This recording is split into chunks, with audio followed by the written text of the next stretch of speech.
فقد قال الله تبارك وتعالى في كلامه المجيد وفرقانه الحميد.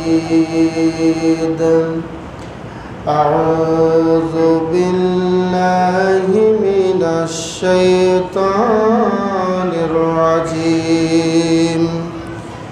بسم الله الرحمن الرحيم. فلما بلغ معه السعي قال يا بني إني أرى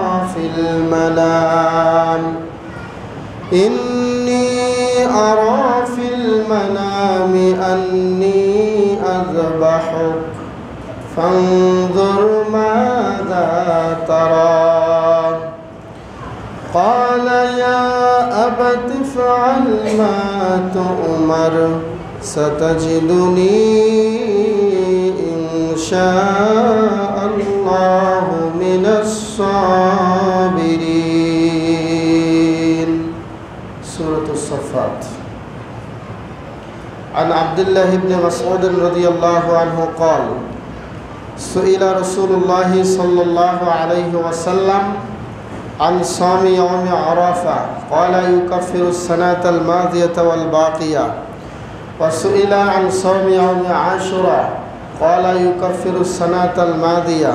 وسئل عن صوم يوم الاثنين والخميس قال هذا يوم ولدت فيه وبعثت فيه وأنزل علي فيه. رواه البخاري أو كما قال عليه الصلاة والسلام. وقال النبي الأمين صلى الله عليه وسلم خير الدعاء دعاء يوم العرفة. وأنا قلت خير ما قلت لا إله إلا الله وحده لا شريك له له الملك وله الحمد وهو على كل شيء قدير أو كما قال عليه الصلاة والسلام. সম্মানিত উপস্থিতি, আমার সামনে বসা শ্রদ্ধাভাজন মুরব্বিয়ান, দোতলায় অবস্থানরত শ্রদ্ধাস্পতিনী স্নেহাশিস মা ও ভগ্নীগণ, খুতবার শুরুতেই আমরা মহান রবের দরবারে কালামাতুশ শুকর আদায় করছি যে আল্লাহ পাক আমাদেরকে পবিত্র জুমার দিনে তার বাইতুল্লাহতে আসার, বসার এবং খুতবা শ্রবণ করার তৌফিক দান করছেন। বলেন আলহামদুলিল্লাহ। লাখো কোটি দরুদ ও সালাম নবী মুহাম্মদ রাসূলুল্লাহ সাল্লাল্লাহু আলাইহি ওয়াসাল্লামের প্রতি। সম্মানিত উপস্থিতি, আজকে আমাদের খুতবা আলোচনার বিষয়বস্তু হলো আরাফার দিনের সিয়ামের গুরুত্ব এবং ফজিলত, পাশাপাশি কুরবানি সংক্রান্ত কিছু মাসআলা মাসাইল নিয়ে আলোচনা হবে ইনশাআল্লাহ। ওমা তাওফীকি ইল্লা বিল্লাহ আলাইহি তাওয়াক্কালতু ওয়া ইলাইহি উনীব।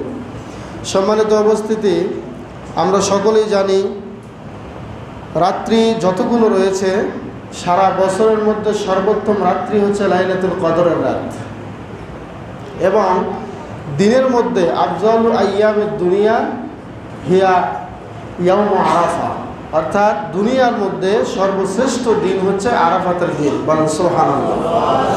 যেই দিন হাজী সাহেবরা আরাফার ময়দানে থাকেন ওই দিনটিকে বলা হয় ইয়াউম আরাফা। তো ওই দিনের কিছু ফজিলত হাদিসে পাওয়া যায়। যতগুলো ফজিলত আছে, অনেক ফজিলতই আছে, আমরা হয়তো বা দুই চারটা জানি, অত লক্ষ লক্ষ হাদিসের রিসার্চ বা চর্চাও আমরা করতে পারি না।